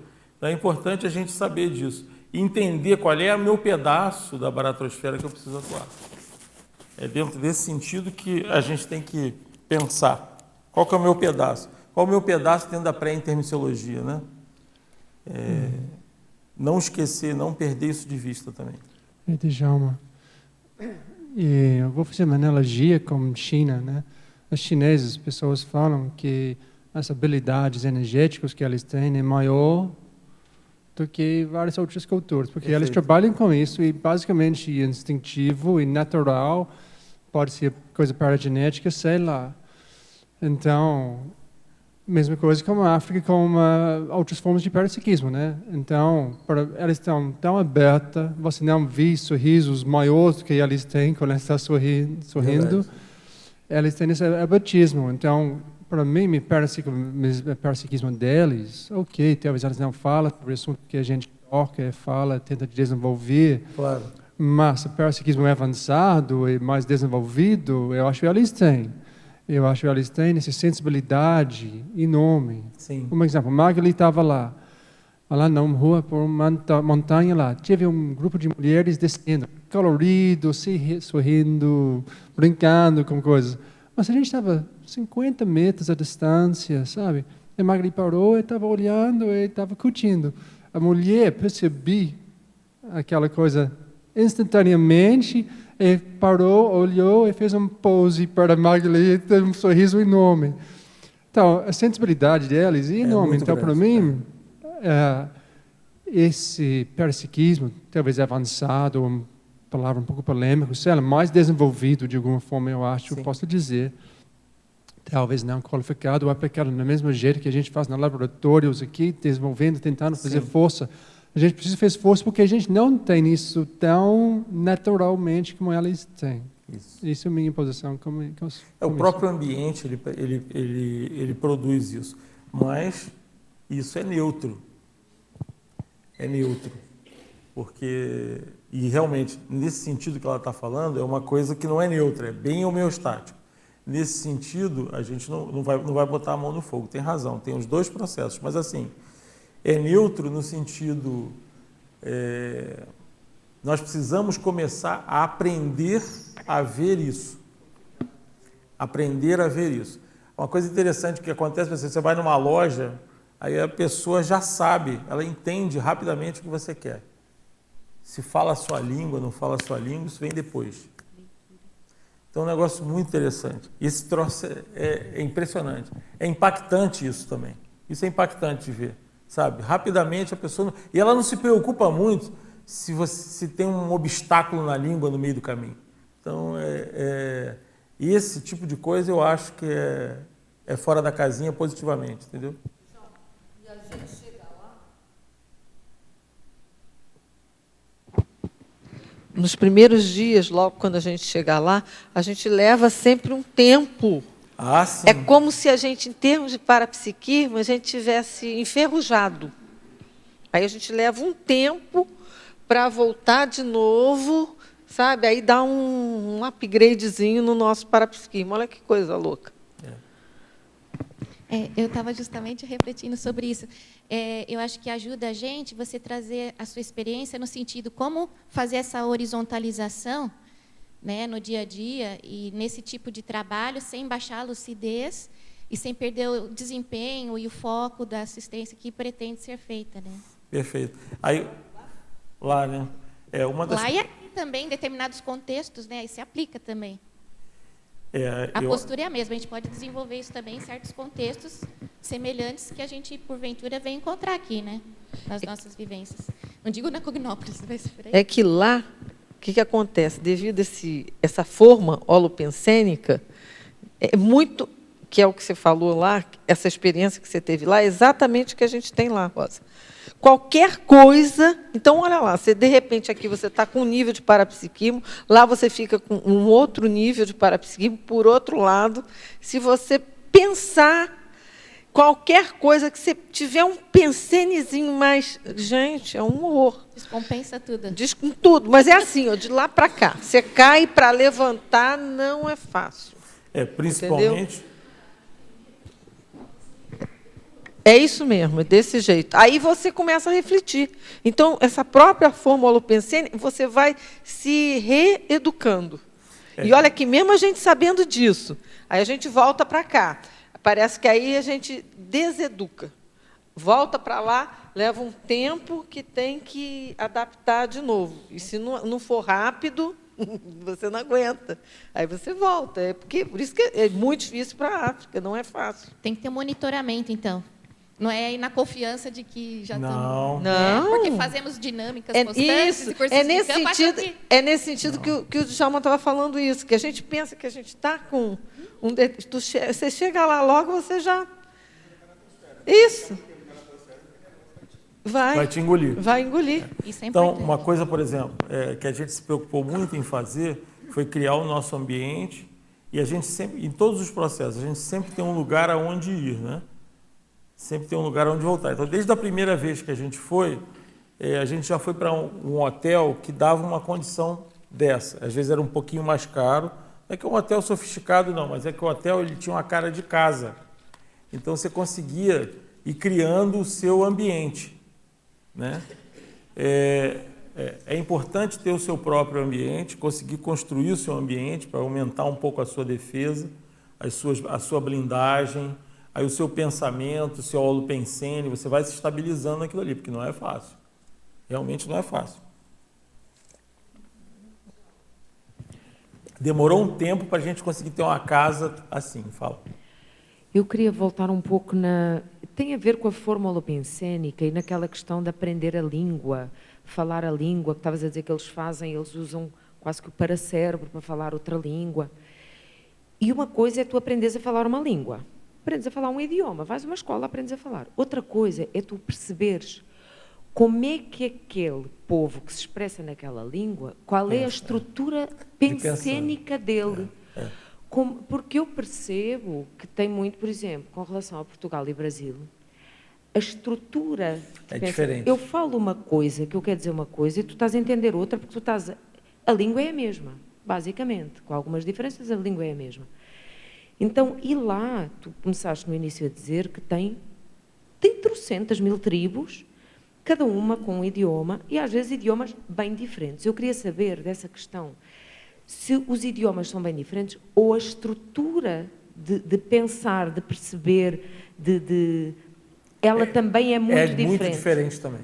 Tá. E flui bem, já flui bem. Eles estão um pouco acostumados com isso, mas a primeira reação a essa diferença, é o sectarismo. Primeira reação a essa diferença é o conflito. Então, por isso eles têm muito conflito. A diferença do jeito de ver o mundo, dos valores, a mundividência, né, que a gente chama, ela é muito diferente entre as etnias diferentes. Porque o que me parece que é primordial para entrar em qualquer lugar, seja na África, seja em países da Europa, seja no Brasil, seja na América Latina, onde for, é tu conseguires acessar como é que as pessoas pensam. Porquê? Porque tu às vezes falas uma coisa naturalíssima, de onde tu vens é naturalíssimo e ali é percebido de uma forma completamente diferente. Vou te dar um exemplo. Assim, a gente estava fazendo uma obra em casa, só para você ver essa diferença, né? E aí a gente tinha um encanador muito bom tecnicamente no que ele faz, e tinha um cara que fazia a cozinha, que fez a cozinha, também muito bom no que ele faz, os dois. São lentos, tem a realidade deles lá de velocidade, mas ele é bom, a intencionalidade. O cara bom no que ele estava fazendo. Os dois assim. Um era Zulu e o outro Tsuana. Aí, um dia, o cara é encanador, ele que fez todo o processo, tinha que botar a pia. Para botar a pia, precisa juntar o cara da cozinha com o encanador, né? O dia que o encanador chegou lá, daqui a pouco o cara da cozinha tá, eu procurei, cadê o Marco? Foi embora. Foi embora? Foi embora. Na hora da chegada, que eu vi a interação dos dois, eu vi assim, uma certa rispidez e eu percebi, mas assim, uma pessoa comum, brasileiro comum, não ia perceber a diferença, não. Eles foram ríspidos mais energeticamente do que falado, sabe? É uma coisa assim parecida com o que acontece de vez em quando aqui na CCCI, sabe? Os dois brigam, mas ninguém fala nada. Tem aquela coisa assim que você sente, aquele negócio. Então foi mais ou menos assim. Aí eu senti aquele negócio, né, e tal. Aí eu falei, pô... Aí ele saiu e tal. No dia seguinte, quando ele voltou, eu falei, Marco, o negócio foi esquisito. O senhor percebeu? Eu percebi. É mesmo? Eu falei, é. Ele já ficou me olhando com uma cara diferente, né? Aí, porque a gente está acostumado, né? Aí eu falei, mas ele fez assim, não foi? Foi. Aí eu fui falar com o cara também. Falei, ó, Mizi era o outro. Mizi, ó, você vai falar, mas vai trabalhar. O cara trabalha com a gente, não sei quanto tempo, mas, ó, você foi assim, você fez isso, você percebeu o que você fez? Eu fiz isso? Fez, pô. Mais isso. Ele falou, acho que tem umas coisas que a gente está meio acostumada já, né? Eu falei, pois é, mas ele é assim, amigo da gente e tal. Eu comecei a aproximar os dois. No dia seguinte, eu falei, você não vai embora não, hein, cara? Você vai ficar aqui até o final. Aí conversei com os dois, porque ele fiz aquela mediação. No final, trocaram o telefone, viraram amigos. Mas a realidade deles é muito diferente. Os valores deles são muito diferentes. E eu vejo essa questão, a entrada momento na África, é um conflito. Como é que entra? Porque para entrar, vocês têm de acessar, têm de começar a acessar, não é nem a língua, é acessar como é que eles funcionam, como é que realmente eles pensam, e com essa diversidade aí eu toda é mais difícil. Certas coisas entre eles que aconteciam que eu não percebia antes, entendeu? E às vezes, por exemplo, eu comecei a aprender, eu falo um pouco de Zulu. Aí se você falar Zulu com todo mundo, não vai funcionar. Você fala com uns é bom, com outros é problemático. Aí eu comecei a perceber quem que não era daquela etnia antes da pessoa abrir a boca. Porque ela também fala Zulu. Mas se você falar Zulu com ela, quase que é uma agressão. Entendeu? Perde ponto. Você fala em termos de valores diferentes. Porque os Zulus, por exemplo, por que os ingleses foram parar lá? Porque os Zulus são imperialistas. A etnia Zulu é uma etnia imperialista, ela foi dominando as outras. Quando os ingleses chegaram lá, tinha 60 mil guerreiros Zulus, os Shaka Zulu. Então seria se assim, você for ver isso... No holopensene de cada um haveria o valor da dominação e o outro... O Zulu, ele domina e ele acha aquilo normal e nem percebe que está fazendo aquilo. E o outro? Ele nem percebe, ele não percebe. Você percebeu que você fez? Não, eu fiz alguma coisa. E o outro reagiu a isso? O outro reagiu de cara. O outro reagiu de cara. E qual seria esse valor? Aí o outro tem... Aí se você quiser ver como é que é a realidade do outro, assiste aquele filme Reino Unido. Um Reino Unido, que é da independência de Botsuana. Aquele povo é o povo Tsuana. A língua falada naquele filme é Tsuana. Então eles têm uma forma um pouquinho diferente de agir. Se você quiser saber como é que é o Zulu, assiste Shaka Zulu. Todos os dois tem no Netflix. Aí você vai ver a diferença entre eles. Falando nesse filme, né, da independência do Botsuana, do Reino Unido, aquele rapaz, né, o rei que assumiu lá a mudança, sim, ele tem um nível diferente de liderança ali dentro.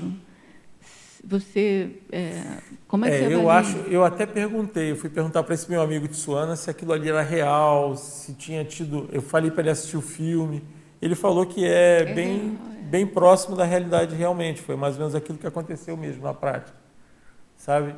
E o país Botsuana, hoje, por exemplo, se alguém for para a África, eu vou dizer, vai para a Namíbia, não vai para a África do Sul, não, vai para a Namíbia, vai para Botsuana, são áreas mais pacíficas, onde Namíbia tem muito do povo San, Botsuana, o povo Tsuana, é um povo um pouco mais tranquilo. Por isso que você também estava ali no sul da Namíbia, estava vendo esse processo. Muita influência do povo San, aquela região onde você está. Agora, aonde a gente está, que é no cerne do povo Zulu, ali é um lugar mais complexo, por causa dessa característica do Zulu. Por exemplo, você tem que entender isso também. Queria te fazer uma pergunta um pouco diferente. Assim, o Zuma, que foi deposto agora, é Zulu. É Zulu? Então ele tem essa coisa imperialista, ele achava normal, eles acham normal ter não sei quantas esposas, e os Zulus acham bonito aquilo. Acham bonito porque é sinal de força, de virtude, de poder. Que no fundo, essa coisa que nós estamos vendo da corrupção, nada mais é do que isso. Então alguns de nós ainda têm essa forma. E olha o processo nosso, da nossa memória, olha como a gente se relaciona. Agora a gente está brigando com isso, a gente quer jogar pedra. Também não é o problema também, nós não pacificamos a nossa realidade com isso. Eles acham bonito o rei roubar dinheiro, tá vendo? Eles acham bonito isso. Deixa eu fazer...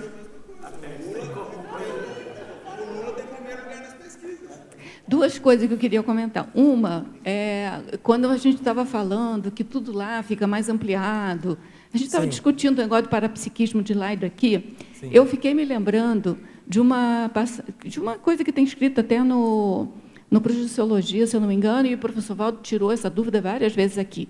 É que muitas pessoas têm projetabilidade à vontade e, quando conhecem a Conscienciologia, começam a trabalhar com a cosmoética, tem aquele recesso projetivo. Eu penso que o que acontece com a gente quando vai para a África é esse recesso, mesmo que seja rápido, porque por causa da cosmoética que a gente já tem, e chega lá, tem aquele embate. No final das contas, isso até é profilático. É profilático, eu acho. Mas que você acha que tem. Exatamente. É a cosmoética que a gente acha que tem, porque lá o que aconteceu comigo foi fala no microfone. Você chega lá e aí você descobre. Exatamente. Você vê o teu nível de cosmoética. Lá é a cosmoética, quer dizer, aqui é a cosmoética que você deles. Acha que tem.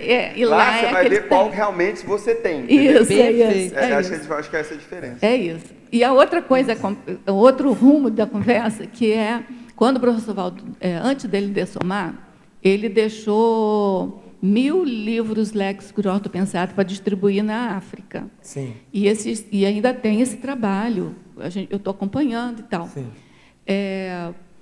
O objetivo que ele falava era para ele, quando ressomasse lá, ele recuperar o livro dele. Mas, ao mesmo tempo, a proposta dele, a hipótese que ele deixou, e que eu acho que não é hipótese, é que vai ser construído. Ele vai construir uma Comunex avançada lá, e que esses livros seriam a base. Como é que você vê isso? E eu acompanho, sabe? Eu estou mais próximo da Cátia e do João nesse trabalho. Sim. Como é que você vê isso lá? Que não tem nada a ver com catequese, com... Não tem nada a ver outra com coisa, porque onde o livro está, ele reverbera. Né? O livro em si, só como objeto, já é um elemento muito interessante.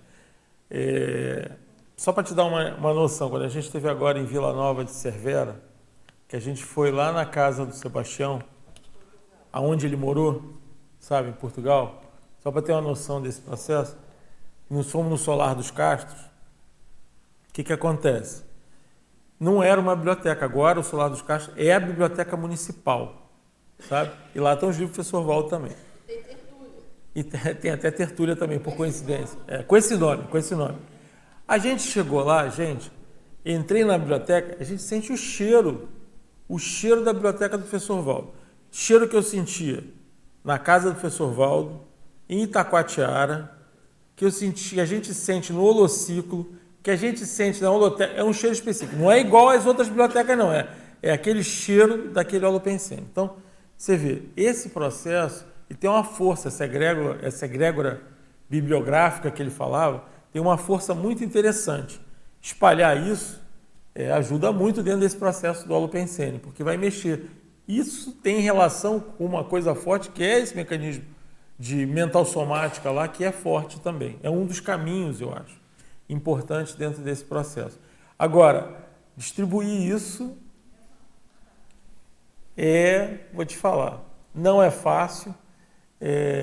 O livro, você realmente conseguir colocar o livro lá dentro e ele ficar, não é fácil. Esse foi o detalhe. Pensava-se que ia chegar lá e sair dando livro, fazer. Não é assim. Eles têm carência de livro, pedem livro, mas é difícil. Então, o próprio impacto holopensênico é uma coisa complexa, que é um trabalho também de formiguinha.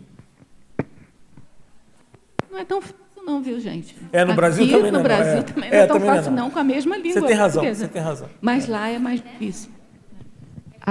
Nós fizemos uma doação para a UNILA. Na UNILA ela tem um cesto que é os livros que eles doam para a comunidade. E o Everton trouxe todos para cá de volta, porque assim, eles doaram todos os livros, né? Ele ficou esperando se outras pessoas pegavam, se outras pessoas iam pegar, não pegava. Começou a ficar muito jogado, ele falou assim, não vou deixar aqui, acho até uma questão de respeito, e pegou.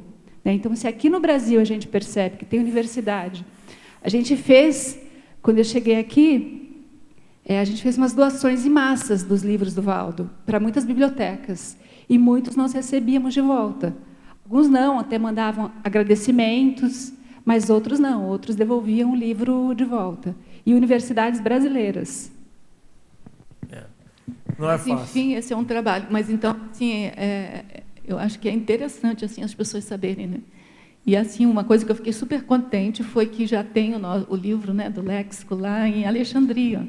Então, assim, aos pouquinhos você vai... Você sabe que ontem teve uma palestra sobre Bíblia e itinerância. Ontem. Foi ontem, né? Ontem, lá, eles deram lá em Curitiba. Lá no IPC Curitiba. Eles estão lá esse tempo. Foi uma palestra. Mas nós não combinamos nada não, viu? Entendi. Não, mas é bom, porque foi engraçado que quando eu mandei para ele, eu falei assim, vou falar disso, não sei o que lá. Aí ele me mandou a dele. Ele falou assim, eu vou falar uma como sempre, o João. O que gera persistência. Quando você me mandou, eu mandei para o João, né? Aí ele falou assim, eu vou falar. Entendeu? Gera persistência até com os livros que estão estudados. É que o professor Valdo deixava claro que o livro vai chegar onde tem que chegar, onde precisa chegar, e aí isso acalma. Alguns lugares foram relativamente fáceis de colocar, porque a gente tem ido muito também onde se fala inglês, né? Isso você vai falar, né? Então, algumas bibliotecas admitem outros idiomas. Por exemplo, na Centon Library, que é uma das bibliotecas maiores lá, municipal, uma biblioteca realmente muito interessante, muito bem organizada. Aí está lá bonitinho no lugar, a gente foi lá. Foi fácil de doar, eles criaram um lugar para ela e tal, para o livro em Joanesburgo. Em Joanesburgo. Bem aonde está a Centon Library, é bem onde é a Praça do Mandela, tem uma estátua do Mandela de quase 4 metros em frente à biblioteca, né? Então ali tem uma coisa assim interessante de educação, tem um holopensene assim forte desse processo.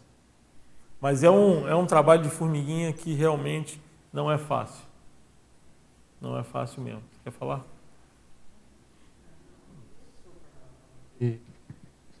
Que aquela coisa de idioma, né? Levei livros para a Namíbia também, para a Biblioteca Nacional. E eles só aceitaram livros em inglês, alemão e nativo lá. Mas português não. Então, tá bom. Então, o desafio para a gente publicar livros físicos em inglês para esse processo é muito chave, né? Existe hoje uma pesquisa, se quiser depois eu te passo. O português hoje na China é a segunda língua mais procurada para cursos de língua na China. Justamente porque a China hoje, a grande pretensão dela é fazer da África o quintal dela. Igual os Estados Unidos fez na América do Sul, né? Então a China está comprando tudo na África. Eles estão comprando tudo e estão plantando e vão lá e vai ser o celeiro do mundo da África, da China. E eles acham, pelo português, era mais fácil do chinês assimilar as línguas da África. Então, parece que está tendo uma procura muito grande, principalmente por Macau, né? Eles querem fazer de Macau, porque eles têm rixa com Hong Kong. Eles querem fazer de Macau interposto entre África e China. E Macau fala português. Então, eles acham que o português vai ser a grande chave de colonização da África pelos chineses. E a procura de cursos de português na China praticamente triplicou. Não sei, só sei que eu acho que é a segunda língua, depois do inglês, lógico, mais procurada em cursos de língua na China é o português. E porque eles estão tentando fazer agora uma língua intermediária entre o mandarim e aquele cantão, né? Que é o cantão, e eles querem fazer uma língua mais acessível entre os dois. E parece que o português é a chave disso. Entre o idioma chinês mesmo, o mandarim, e o cantão. Então, existe toda uma revivência do português dentro da China. Isso é interessantíssimo, né? Como que... Você sabe que durante um tempo, não muito tempo atrás, acho que uns 20 anos atrás, eu ouvi que na escola eles ensinavam chinês e português, por causa do Brasil nessa época. Eles tinham pretensão de vir muito para o Brasil. Eles queriam fazer aquela rodovia transpacífica aqui no Brasil, não deu certo, porque o PT bateu em cima que negócio, né? E aí o negócio voltou um pouco, mas agora por causa de Macau, eles acharem que ali vai ser um interposto, está voltando de novo o ensino do português na China. Muito interessante. Não sei se vai... E outra coisa que eu acho muito interessante é que você fala, eu dei uma aula sobre um aspecto africano na Bahia. Que você fala, o cara foi Ialorixá, foi Babalorixá. Mas foi do candomblé, tem sacrifício. Mas o cara fica todo orgulhoso de ser Pitia, né? E Pitia fazia em torno do templo de Apolo. E era só sacrifício, era sangue, era uma sujeira danada. Os mistérios, Eleusis, eles tinham que parar de vez em quando para limpar, porque ninguém suportava o cheiro de tanto sangue. Né? No templo de Salomão, do tão requintado templo de Salomão dos judeus, tinha piscinas do lado do templo, que no final do dia eles abriam as comportas para a água correr dentro do templo para limpar o tanto de sangue que tinha ali dentro. E assim, todo mundo acha bom, fala bonito, Pitia eu fui, mas mãe de santo eu não fui, não quero ser, né? É feio, né? Essa visão, entendeu? E no fundo, outra coisa, Umbanda fica rodando, mas adora são derviches, né? Vê os derviches rodando lá também, né? Então, assim, as raízes, a gente vai buscar, as raízes estão lá na África. Dos derviches, do Templo de Salomão, no Templo de Salomão nem se diz, né? Das Pítias. Se você vai buscando, no Egito mesmo, Egito. Né? Tem coisa antes do Egito, né? Tem muita coisa antes do Egito. As montanhas da Lua, que eles falam, que eles vão achar templos ali ainda, né? O Valdo falava que estão debaixo da terra ainda, né? O Império de Gana, né? O Império de Gana, ele era mais antigo. O Valdo falava, tem paredes lá que eu pintei, que estão debaixo da terra lá na África, que eles vão achar. E eu pintei aquelas paredes, né? Desenhei os hieróglifos, sei lá o que chama. Na verdade, era pintura rupestre.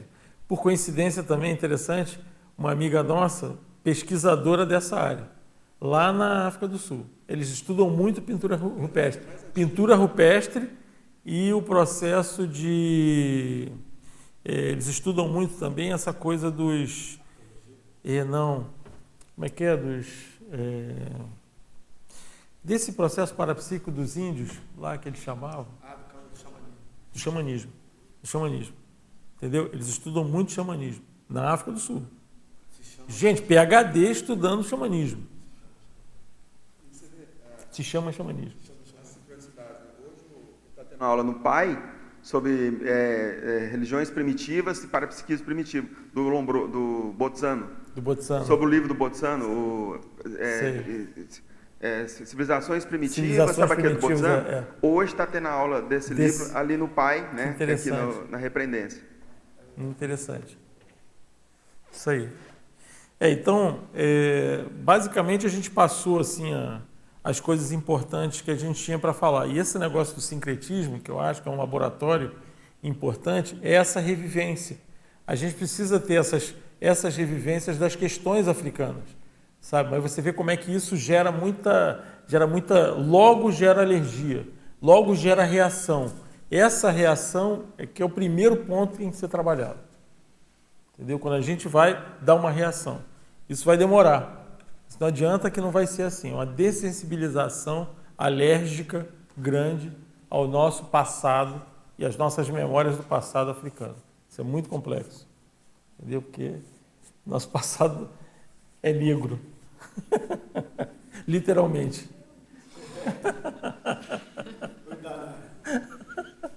Né? Tem que tomar cuidado com isso, dá problema? Djalma, você já observa assim, atualmente uma emergência assim, de indivíduos ressomados na África que já estão fazendo isso acontecer de dentro para fora lá? Assim, de dentro para dentro, vamos dizer assim. A gente percebe gente avançadinha lá, né? A gente percebe muita gente avançadinha. Eu andei viajando, eu encontrei vários, assim. Né? Gente que é africana. Esses líderes mais assistenciais, né? Eu achei muito interessante. Aquele pessoal assim, que estuda fora, volta, ajuda, tem um movimento de liderança. Né? Tem um grupo africano que está interagindo bastante nessa conexão com a China. Então, a China está investindo em massa, principalmente na urbanização. E quem comanda isso são africanos também, né, em conexão com os chineses. Isso está sendo feito nas Nações Unidas. Né? E, inclusive, eu participei chama-se ICASU, International Conference on China's and African Urbanization. Né? O primeiro foi lá em Ottawa, no Canadá, e o segundo, esse evento, foi em Yaoundé, em Camarões. E assim, o pessoal do Quênia, são africanos que organizam isso, junto com gente da China, tal, né? Isso é uma assistência em larguíssima escala, né, dentro do processo das cidades. Eles estão investindo lá nas favelas, mas assim, as grandes obras. Né? Agora, eu achei interessante que são africanos que se tornam assim, líderes acadêmicos, políticos, gente muito boa, que está interagindo com isso, gente de dentro. Entendeu? Então, deve ter já esse movimento de, como é que se fala, migração, né, ressoma para lá, já começou a acontecer, talvez aí há uns 30 anos, já, mais, porque tem uns caras muito bons. Isso é interessante interagir lá. Tem sim. Tem gente muito boa. A gente observa isso. Bastante gente positiva, com bastante... Nós temos uma experiência, nem daria tempo de eu falar toda ela aqui, de uma pessoa que nos ajudou, que tem doutorado em geologia lá, que dessomou, que eu acho que é parte da Equipex, amparadora. Está sempre dentro das nossas coisas. Em 20 dias, a gente teve poucos encontros com ela, ela dessomou e ela trabalha com a gente, entendeu? E eu acho que isso vai acontecer mais. Eu acho que primeiro a gente vai criar uma grande Equipex dentro desse trabalho, entendeu? Esse povo já vai para lá, se prepara para trabalhar e ficar bem especialista dentro do negócio. E precisa de um efetivo grande disso. É um movimento grande. Quer falar isso aí? Nós demoramos para compreender, porque quando a gente foi para lá, é como se houvesse uma urgência. A gente não sabia por que era aquilo, né? Por que não pode ser daqui a 6 meses, daqui a 1 ano? E a gente tinha que ir ali naquele momento. E tudo aconteceu rápido para que a gente fosse mesmo. Então, você vê, nós fomos para lá primeira vez em agosto, né, de 2014. E essa pessoa a gente conheceu em abril de 2015 e ela dessomou em dezembro de 2015. Então, às vezes a gente não entende por que é determinadas urgências, né? Comentamos com o Walter. Isso, comentamos. Comentamos sim. E a gente agora, a ida para Portugal, a gente acha que teve a ver com essa... É isso que eu ia perguntar. Isso, teve a ver com ela. Ela é originária de Madeira. Eu ia perguntar, porque você tinha me falado, eu não sei se você disse que terminou o que você estava pensando em falar agora, né?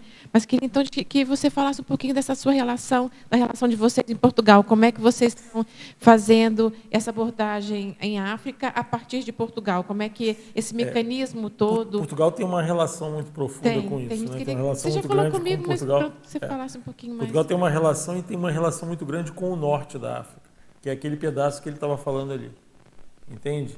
Então, o sul da África tem uma característica muito antiga, é um outro padrão, e tem o norte da África, quase outra África, que aí tem a parte dos tuaregues, dos berberes, dessa coisa toda antes, né? Até ali a área senegalesa, aquela área do oeste, tudo isso tem uma relação grande com Você fala para além Portugal. de Angola, Moçambique, Cabo Verde? Portugal e Espanha. Portugal e Espanha. Portugal, Espanha e França, na verdade. Mas é mais Portugal. Argélia, Marrocos, estão muito próximos. Estão do lado. E há uma troca. Exatamente. Fenício. África, Pois é. questão da Marrocos e Argélia, não é? Do Tuareg e Argélia, que tem muito a ver com a região do Algarve. Agora, eu vou perguntar também uma questão, eu não sei se vocês perceberam ou se já sabiam, Portugal está sendo completamente reurbanizado. Ele está passando por uma reurbanização muito séria. Vocês acham que tem alguma coisa a ver com essa parte Sim. de África, esse norte Sim. de África? A minha sensação, aquilo que ela estava perguntando lá, a minha sensação é que interlúdio, empátio, essas comunexes, elas são precursoras, e a comunex da China são precursoras dessa comunex da África. Entendeu? Elas são as precursoras desse processo. Você começa a trabalhar com os mecanismos africanos à distância até chegar no núcleo. Porque é de trás para frente o trabalho, até você voltar para a origem. Você vem... a Reurbeck, você vem desfazendo para a origem, entendeu? Você vem refazendo das extremidades até... É sopa se comendo pelas beiradas, né? Você vai comendo a sopa pelas beiradas. E a gente andou Portugal, né? De cabo a rabo, né? Não é muito difícil também. Não, mas tem muita gente. Nós, mesmo com 16 dias lá, a gente não conseguiu fazer nem a metade, mas tentamos fazer aquela parte longitudinal. E onde que a gente acabou e acha que talvez a gente vá, em algum momento, para lá também, lá no finalzinho de Portugal, lá no final de Algarve, Pra baixo, mas você bem tá no dizendo? final. É final Isso. para baixo? É final para baixo. É final para baixo. O lugar que... Isso, exatamente. Exatamente, do lado... Junto da ponte da Espanha. Você pegou a ponte, já está na Espanha ali. Fronteira com a Espanha. Exatamente. E a gente nunca pensou de ir para lá. Quando a gente fez toda a programação, a gente pensou no máximo ir até Faro, mas ir até lá, muito longe, não vamos ficar naquele finalzinho ali. Acabamos lá, entendeu? E outra, aí vimos muita coisa que tinha a ver com o Marquês de Pombal. Começou a acontecer tem relação com a nossa história também, né? Loucas assim. Aí a gente identificou que era Pombal. E tem relação com o Sebastião, com o Castro Caldas. Tem toda relação com isso, e aí a gente... E Pombal foi um grande reurbanizador. Exatamente. Isso, mas só que quando nós fomos parar lá em Vila Real, nós nem associamos nada com Pombal.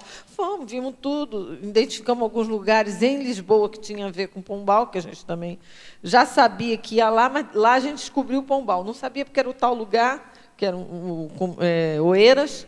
A gente se for Lisboa é em Oeiras, mas aí que nós chegamos no Pombal. E fomos até esse outro local que a gente também não iria, fomos lá por uma sincronicidade, era um amigo do Djalma que estava lá, conhecemos essa cidade. Voltamos para cá. Quando a gente chegou aqui, uma semana depois, que aí nós fomos ler sobre a tal cidade, essa Vila Real de Santo Antônio. Quem foi que fundou Vila Real de Santo Antônio? Foi o Pombal. É mesmo? Pombal. Tua família? Então, a gente sabe que está diretamente ligado com o Pombal, que ainda a gente ainda não vai descobrindo. Cada hora a gente vai pegando mais um pedacinho. Entendeu? E justamente ali perto da Espanha. Eu não queria um lugar assim tão perto, tão... São os dois Sebastião. Ali no limite, ele né? é Sebastião também. Mas Pombal, parece. o nome do Pombal é Sebastião também. E se a gente for ver, o último rei que o Sebastião serviu dentro do trabalho dele foi o primeiro que o Pombal serviu. Eles fizeram um revezamento. Se você for ver, o mesmo trabalho que ele fez aqui também, entendeu? De segurar a onda, é a mesma coisa. Então, um passou o bastão para o outro. Se você olhar historicamente, é muito interessante isso. Pensar nisso. Era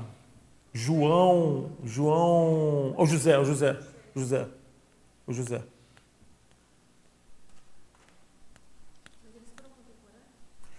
Foram, mas o Sebastião bem velhinho e o Pombal bem jovem. Não é revezamento, não, é revezamento de duas consciências mesmo. Revezamento de trabalho. Tem a estátua do Marquês de Pombal no Marquês de Pombal, na Praça Sim, Marquês de Pombal. na praça. Você vai até ao final, vai dar ao rio, não é? Que tem a Praça do Comércio, você Sim. tem a estátua de Dom José, tem o cavalo com a estátua de Dom José. Então tem de Marquês de Pombal num lado e tem a estátua de Dom José no outro. Revezamento de função. Não revezamento de função. Um passou o bastão para o outro. Vocês foram à cidade de Pombal? Oi? Vocês foram não, à na cidade de Pombal nós não fomos. Então. Tá vendo? Então tá precisando. Não, nós temos que continuar a pesquisa. Quando nós fomos, nós nem imaginávamos Pombal, não tinha nada. Foi lá. E logo no finalzinho, assim, nos últimos dias que a gente foi descobrindo. Ó, só tem um minutinho, deixa eu só agora passar aqui, ó, próxima tertúlia, gente. Número 109, dia 12, próximo domingo. O tema é Síndrome do Impostor Autoral, com a professora pesquisadora Adriana Kawati. Tá bom, gente? Então, é isso aí. Muito obrigado. Até a próxima.